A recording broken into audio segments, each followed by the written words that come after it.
Buenas tardes, compañeros. Nos tocó la creación de modelos robustos de segmentación. La introducción aquí es que como el mundo va avanzando, simplemente se van haciendo mucho más grandes los datos que manejamos hoy en día y más lo que es el Internet. Lo que hace que las empresas no puedan analizar todo este tipo de información. Aquí es donde entra lo que es la segmentación de datos, lo que juega un papel muy importante. ¿Por qué? Porque gracias a eso podemos obtener datos un poco más precisos o sino que más precisos que simplemente lo que hace o lo que va a hacer es quitar datos que no ocupemos, que son basura, y ayudar a una segmentación más precisa. Por decir, si tenemos varios campos repetidos, esos campos se pueden quitar y con eso hacer unas gráficas más precisas, información más precisa. Eh, Aquí entra lo que es algo dicho o hecho, que, que hoy en día las empresas tienen que tener sí o sí alguien que analice y que pueda segmentar esta información. ¿Por qué? Porque es de bastante o, mejor dicho, de mucha ayuda. Así dando como por objetivos de esta exposición, conceptualizar el propósito de un modelo de segmentación y comprender el proceso de la aplicación de un algoritmo de segmentación, que es prácticamente lo que veremos en esta práctica, en esta exposición. Y aquí una contextualización es que conforme va avanzando la tecnología, van avanzando las técnicas de segmentación, el cual a las empresas les conviene ya que pueden estudiar mejor a sus clientes. ¿Para qué? Para que así tomar más o mejores decisiones que constan de formas estratégicas y prácticamente así mantenerse en el mercado laboral o, mejor dicho, de forma competitiva. Ajá, así no tendrán que mm, márgenes de errores tan altos como lo pueden tener si no segmentaran su información prácticamente. Es lo que quiero decir. A continuación seguirán mis compañeros explicándoles un poco más del tema. Bueno, ¿qué entendemos por segmentación? Segmentación es un proceso para dividir datos en grupos más pequeños o homogéneos, en donde los datos van a compartir características o propiedades similares. Ejemplos de ellos podría ser la segmentación por comportamientos de compra, es decir, la frecuencia en la que los clientes llegan a comprar, los gustos que estos tienen, los hábitos de compra, como el valor, las categorías de los productos, entre otras cosas. También podemos dividir podemos segmentar un mercado más grande, como un mercado muy amplio que es el mercado automotriz, y lo podemos dividir en segmentos más pequeños, tomando sus variables similares, que podría ser, no sé, vehículos de lujo, vehículos económicos, vehículos deportivos, entre otras cosas. Ahora también, al segmentar los datos, nos permite obtener información más detallada y más congruente o más precisa sobre los datos que deseamos analizar. En todo caso, si queremos analizar un mercado automotriz, podemos, al momento de segmentar los datos en variables más pequeñas y más concretas, podemos obtener información más específica y detallada sobre cada auto, o cada marca, cada modelo, si es un auto deportivo, cuántos autos deportivos, entre otras cosas. Ahora también tenemos los tipos de modelos, en los cuales tenemos los modelos supervisados, que, bueno, el modelo supervisado se usa para aprender datos etiquetados para hacer predicciones, ahora sí que más precisas en nuevos datos. Ejemplos de ello sería la regresión lineal, los árboles de decisión o las redes neuronales. Y las tareas que estos tienen es la clasificación y la regresión de los mismos datos. También tenemos los modelos no supervisados, en los cuales se encargan de encontrar patrones dentro de datos que no están agrupados o que no están etiquetados. Esto mismo para poder agruparlos después y reducir su dimensionalidad de los mismos datos. Como ejemplos tenemos key medias, agrupación jerárquica y autoencoder. Y sus tareas que estos tienen los datos, bueno, los modelos no supervisados, tienen la segmentación para poder reducir la cantidad de datos, la detección de anomalías y la reducción de dimensionalidad, de acuerdo a lo grande que sea la cantidad de datos.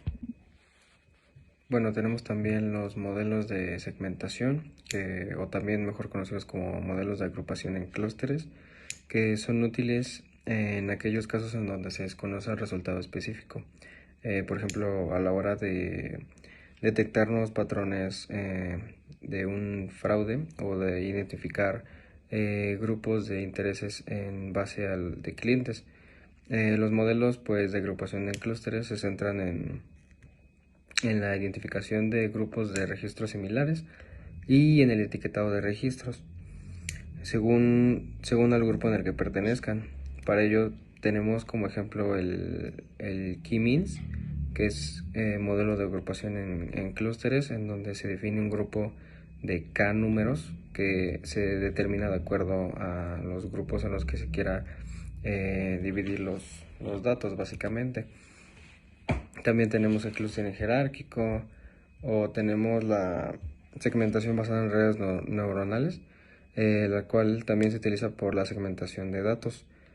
Por ejemplo, las redes neuronales autoencoder se pueden entrenar para comprimir y reconstruir datos, y luego se pueden utilizar de manera que para identificar grupos similares en función de la similitud en la reconstrucción de los datos. Bueno, estos son algunos de los ejemplos de modelos de segmentación que pues son modelos basados en clustering. Ahora bien, ya conocemos los tipos de métodos que existen, o bueno, que son utilizados en el machine learning, ¿no? O en el aprendizaje de máquina. Uno de estos algoritmos, como lo podemos ver en los tipos de métodos, bueno, tipo de algoritmos, es el algoritmo K-means, que forma parte de los métodos no supervisados, ¿vale? ¿Qué quiere decir con no supervisados? Como ya se había explicado, son aquellos datos que no están previamente etiquetados por el usuario. O sea, no hay una supervisión, no se etiquetan para que tenga una salida ya previamente conocida, sino que son datos el cual no se conoce una salida específica de esos datos de entrada, claro. Este método K-means nos puede ayudar en el proceso de segmentación eh, de acuerdo a las características de cada uno de los datos que vamos a analizar. En este caso, los datos se les da la acepción, bueno, se les conoce como puntos dentro de este método de K-means. Puntos lo podemos referir como esa fila, ese registro, ese único registro, forma un punto y ese punto es el que está reflejado o el que se va a reflejar dentro de una gráfica, ¿vale? Y las características las podemos tomar pues de las columnas de ese registro, ¿vale? Entonces estos puntos, o bueno, estos datos se van a ir agrupando en función de las similitudes y características que tengan con los demás puntos dentro de, pues, de esos registros. Bueno, el propósito de este algoritmo es subdividir los datos de un conjunto mayor en subconjuntos de acuerdo a las características y similitudes entre estos datos, ¿vale? Ahora bien, más o menos veamos cuál es el funcionamiento en sí de forma un poco más específica. Y el algoritmo K-means funciona de tal manera en que primero especificamos los clusters, especificamos el número de clúster que nosotros queremos subdividir nuestro conjunto total. No, es el primer paso, especificarlo. Después de ahí es seleccionar K puntos, o bueno, puntos al azar que van a ser, o bueno, van a formar los llamados centroides, o sea, son puntos de referencia en los cuales se va a hacer la medición entre los puntos o entre los datos para que los puntos restantes o los registros restantes se vayan alineando con esos centroides. centroide, como su nombre lo dice, es un punto que de referencia en su centro. Este punto es el que va a ayudar a alinear a todos los demás. Es el punto central de un clúster. Desde este punto es cómo se va a formar o se va a hacer la formación del clúster, ¿vale? Digamos, tenemos un punto acá, es nuestro centroide, y tenemos distribuidos varios puntos, ¿no? Tenemos, pongámoslo así, en ejemplo, dos centroides. Y entre estos centroides tenemos más puntos distribuidos. Entonces, el clúster se va a ir formando de acuerdo a la distancia que existe entre el punto más cercano a su centroide. Si tengo un punto aquí y tengo dos centroides acá, este punto va a estar más cerca de este centroide. Por lo tanto, aquí ya se empieza a formar un clúster, ¿vale? Después de eso, tenemos que recalcular, ¿no? Este centroide va a cambiar su posición de acuerdo a la media que existe entre los puntos que ya antes ha recogido. Tenemos todos esos puntos que ya están ligados con este centroide. Ahora este centroide va a cambiar su posición de acuerdo a la media de todos esos puntos. Por lo tanto, cuando cambia su posición, vuelve a hacer ese proceso reiterativo o iterativo para calcular o para llegar a un clúster final. Entonces serían tres pasos. Es especificar el número de clúster que queremos. Después seleccionamos los puntos al azar, que serían los centroides, por los cuales es nuestro punto de referencia para formar el centroide. Y después es asignar cada uno de los puntos restantes a ese centroide. Y una vez que ya está hecho, bueno, que se han asignado los puntos más cercanos a este centroide, el centroide cambia su lugar o cambia su posición de acuerdo a la media de esos puntos y se vuelve a hacer ese proceso hasta que el centroide deja de cambiar la posición. Por lo tanto, ya se ha formado dos clústeres, ¿no? Ya tenemos dos clústeres finales, porque ya el centroide no cambia su posición. Ahora, nosotros pensaremos cuándo podemos usar esta agrupación de clústeres, ¿no? ¿Cuándo podemos usar este algoritmo? Podemos ocupar este algoritmo cuando queremos segmentar, por ejemplo, clientes de una empresa. Queremos saber el comportamiento de esos clientes dentro de una plataforma en línea, ¿no? A lo mejor queremos saber cada cuánto tiempo los clientes durante un periodo, cada cuánto compran productos o cuánto han comprado en términos de económicos eh, un producto o varios productos, ¿no? Entonces ahí podemos usar la segmentación. Otro ejemplo puede ser la clasificación de textos, ¿no? De acuerdo a sus categorías. Si es literatura, urbana, am, vaya, em, literatura de ciencia ficción, entre otras. Entonces, así podemos ir distribuyendo, bueno, podemos ir segmentando de un conjunto de libros que tenemos en una base de datos, los podemos ir segmentando de acuerdo a sus categorías, ¿no? Y pues, otro ejemplo, pues, que se puede aplicar ya en sociedades o en organizaciones más grandes dedicadas al, al- a la búsqueda de anomalías, de a lo mejor buscar un patrón que te refleje alguna anomalía de a lo mejor alguna persona que está tratando de infringir en la información de otra persona, ¿no? De otro cliente. Entonces, esto es muy útil cuando queremos conocer información en grupo o el comportamiento de un grupo hacia un mismo fin, ¿no? Hacia una misma causa, ¿no? Así lo podemos como conocer el propósito, ¿no? De la segmentación, ¿vale? Y pues prácticamente es eso, es muy sencillo el proceso que sigue este algoritmo K-means. Solamente es ese proceso de adición entre los puntos hacia un mismo centroide y pues automáticamente con este proceso iterativo se va formando el clúster, ¿no? El grupo, ¿vale?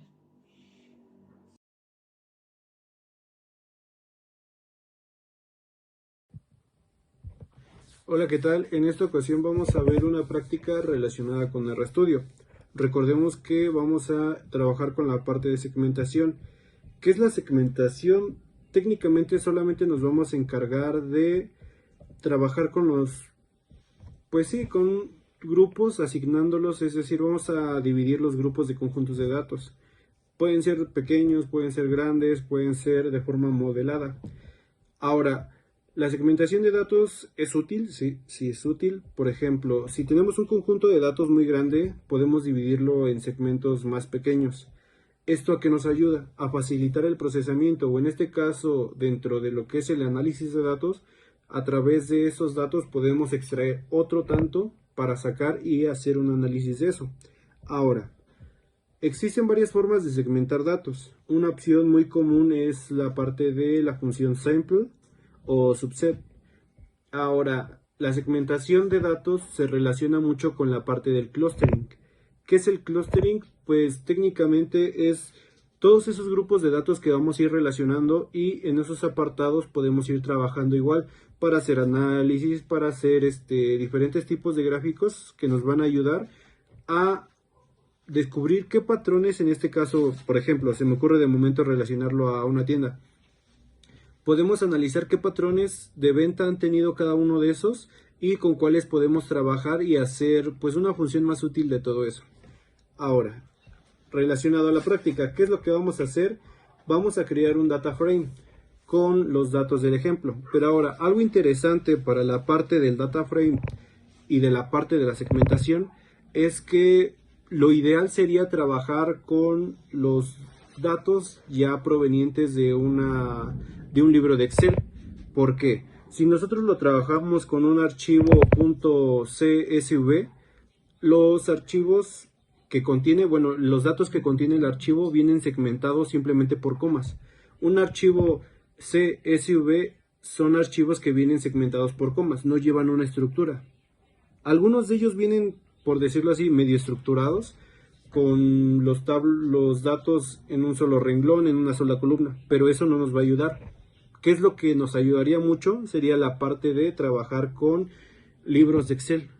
Ahora, para trabajar toda esta parte de los libros de Excel, tenemos el apartado de install.package, entre comillas, entre paréntesis, vamos a colocar read XL. Esto nos vaya a ayudar a descargar unos paquetes que posteriormente nos van a ayudar a poder leer pues todos los libros de Excel. Ahora, vamos a necesitar también de una librería. ¿Cuál es esa librería? readXL. Igual, sigue siendo parte de toda la estructura de Excel. Ahora, en la línea 5 tenemos esta consulta. Datos va a ser igual y debemos de colocar la ruta donde está nuestro archivo, nuestro libro de Excel, que contiene pues todos los datos con los que vamos a trabajar. Ahora, viene esto, la liga, la ruta. Algo también muy interesante de toda esta parte: cuando nosotros consultamos una liga proveniente, no sé, se me ocurre de momento, vamos a la raíz, la ubicación del archivo.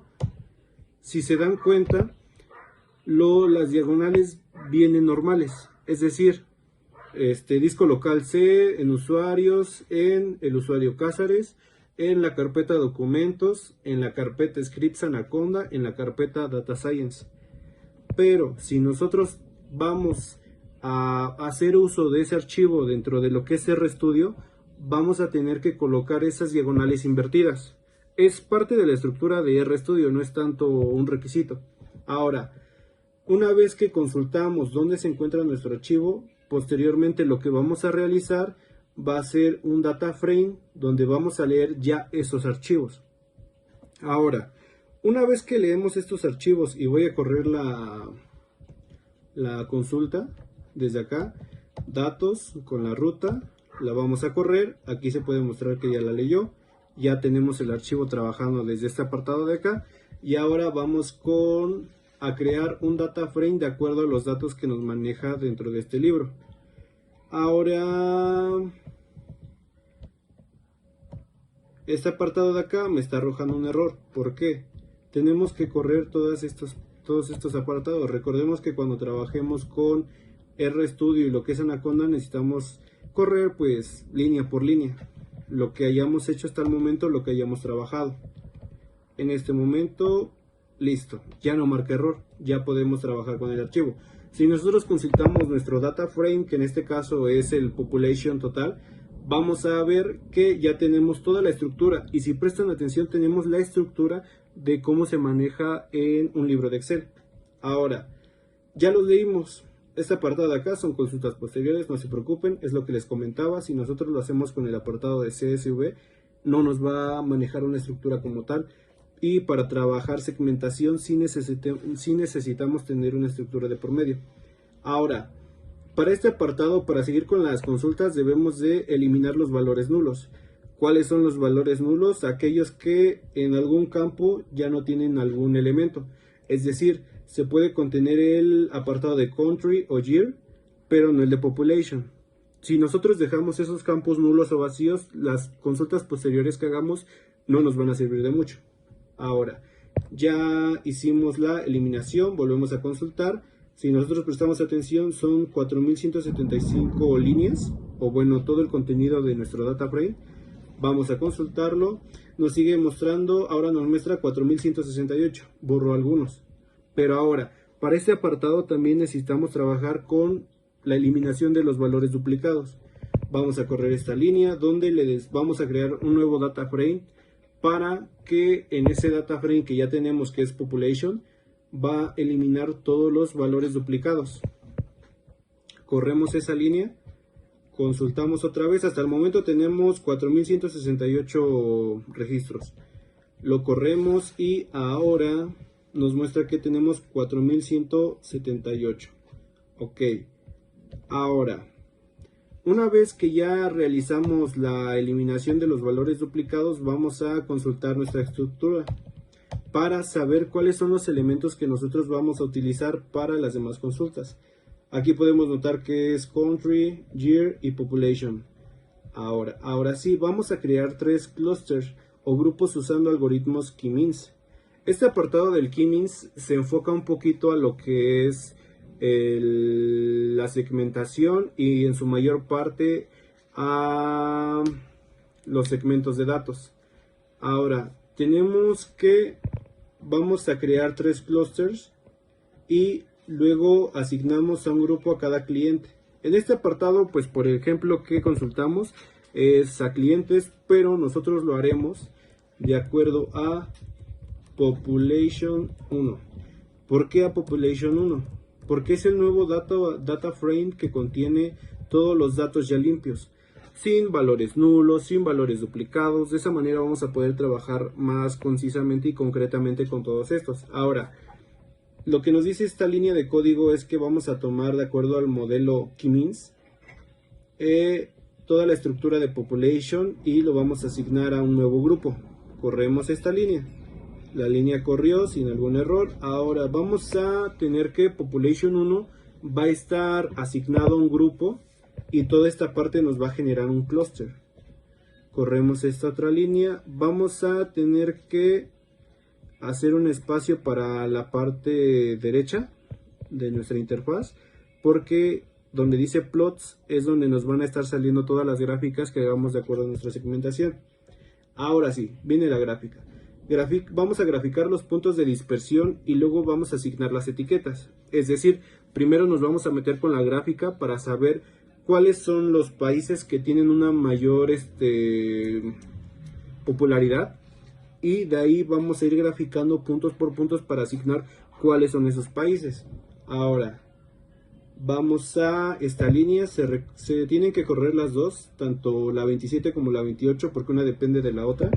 Si se dan cuenta, vamos a crear una gráfica plot donde estamos pues consultando del data frame que es population. Vamos a consultar la edad, el año, la popularidad y el grupo.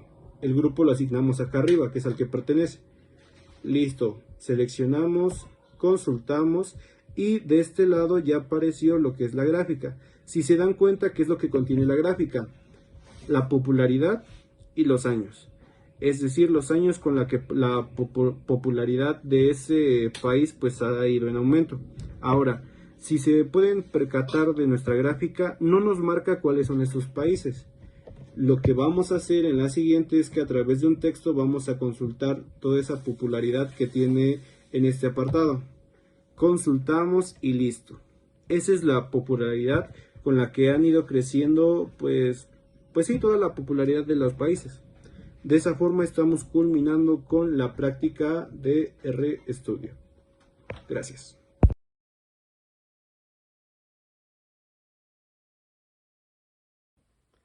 Ok, ahora en este apartado lo que vamos a trabajar va a ser una práctica de segmentación con la parte de Jupyter utilizando Python Anaconda. Ahora, esta parte es enfocada al data frame de population total, pero aquí vamos a hacer algo muy interesante. A las líneas a las que les haremos caso será import pandas as pd, que es la librería de pandas. Vamos a ignorar esta de NumPy, esta también y esta. Nos enfocaremos solo en la parte donde vamos a leer el archivo, el libro de Excel, population. Aquí ya lo estamos leyendo, como pueden ver no marca ningún error. Aquí estamos asignando a un data frame toda la parte que pues accesamos de los datos. Y ahora aquí, ¿qué estamos haciendo? Vamos a poner 3 gráficas donde nos encargaremos de identificar cuál ha sido el aumento de la popularidad de los países en algunos años. ¿De qué va a consistir toda esta parte? Esta gráfica, la primera que puedan observar aquí de este lado, va a ser para un país, de acuerdo a cómo se vayan manejando o los que encuentren nuestro gráfico. Va a ser una para acá, una para en medio y una para la izquierda. Aquí le estamos diciendo que va a ser todos los países que encuentre como únicos. Aquí pues estamos imprimiendo toda la parte pues del data frame. Como pueden observar es country, year, population. Aquí nos marca que tenemos a China, los años 2020, 19, 18, 17, 16 y la popularidad. Así se va con los demás países que encuentren. Ahora, en la parte de acá vamos a correr esta línea donde ya nos va a dar estos gráficos. Si pueden observar, de este lado tenemos la población, la population, lo va a representar. Aquí abajo va a representar el año. Y acá abajo también tenemos el apartado para China, el apartado para Francia, el apartado para Myanmar. En este caso son pues los datos que van cambiando de acuerdo a cómo vamos segmentándolo. Es decir, para todo lo que es China pues tiene un cierto tamaño de popularidad. En este caso acá podemos cambiarlo para hacerle referencia a popularidad. Seleccionamos y corremos. Aquí está, como pueden ver, si se cambió el nombre. Aquí tenemos la popularidad, el año. Tenemos, por ejemplo, China, donde nos dice que pues las referencias que encuentra todo esto dentro de el data frame es que es 1960, 1980, 2000, 2020. De acuerdo a todos esos datos que recopila, ya lo manda. Ahora, vamos a hacer otro ejemplo. Basándonos en este apartado, acabo de crear un archivo que lo nombré como México. Aquí renombré algunos datos y demás. Si pueden observar la parte del libro, tenemos solamente estos datos.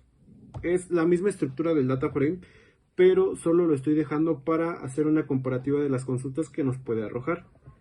Una vez que ya tenemos pues el libro de México, lo que vamos a hacer es correr las mismas líneas, pero simplemente cambiando el libro. Es decir, vamos a leer ahora el libro de México. Lo leemos, de aquí lo asignamos, de aquí creamos nuestras gráficas. Aquí vamos a correr la parte del country, del país. Vamos a imprimir y aquí nos va a mostrar solamente los datos que se encuentran de México. Al momento nosotros de correr este apartado, lo vamos a ejecutar. Y nos va a mostrar toda la parte de México. ¿Es interesante todo este apartado? Sí, porque si ustedes observan cuando corrí las líneas englobando todos los países que tenemos dentro del data frame, me marca un error. ¿Qué decía ese error? Simple y sencillamente que está encontrando más países de las 3 gráficas que puede graficar. En este caso, population. Aquí, otra vez vamos a correrla. Corremos esta y esta.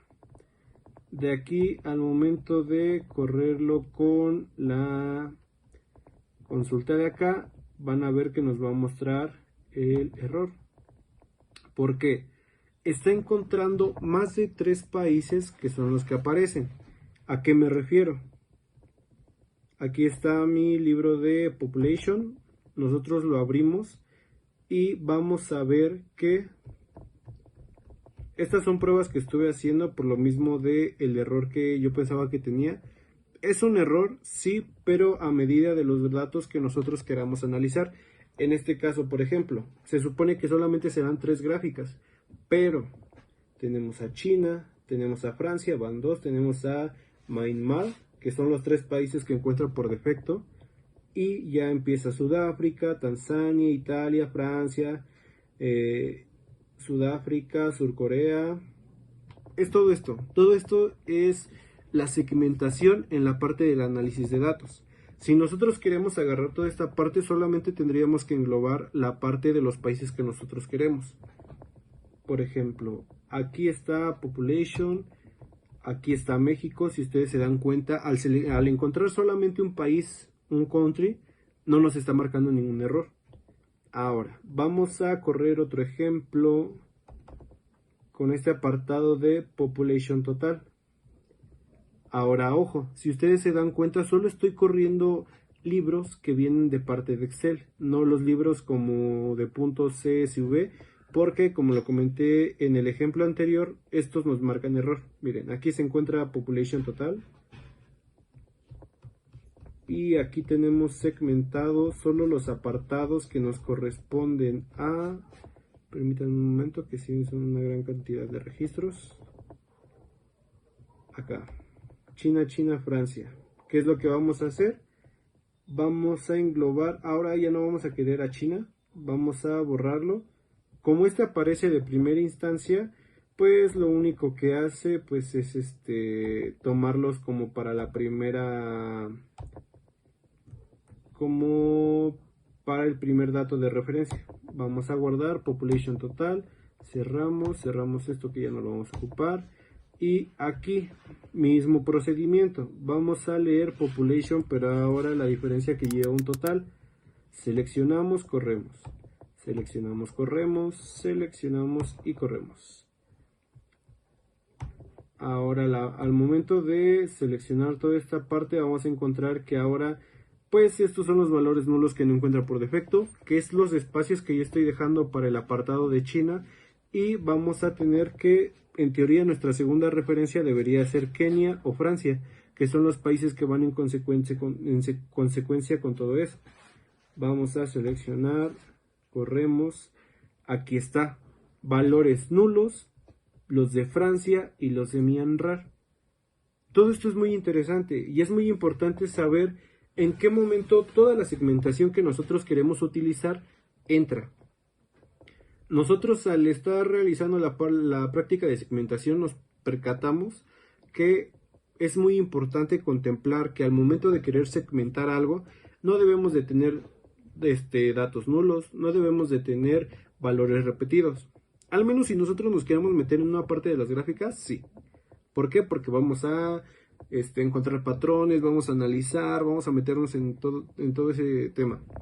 Pero nosotros al querer checar solamente parte de las estructuras que nosotros encontramos acá, pues no se va a poder. Vamos a meternos un poquito en líos y por eso vamos a recurrir un poco a tener los datos un poco limpios, un poco más indexados. Y eso sería todo de nuestra parte. Como bien sabes, pues nosotros realizamos la parte de segmentación, que es muy interesante, muy importante, y que va relacionada con el clustering. Entonces, eso sería todo. Hasta luego. Para concluir con la segmentación de datos, podemos decir que es muy importante a la hora de analizar estos mismos datos, agrupándolos en grupos similares y encontrando patrones ocultos dentro de estos mismos datos. Además de que el uso del algoritmo de K-means es eficiente y además escalable en cuanto a la segmentación de datos, pero tampoco hay que cerrarse a la búsqueda o el uso de algunos otros algoritmos de acuerdo a las necesidades que tengamos nosotros para el análisis que le debamos de dar a nuestros datos.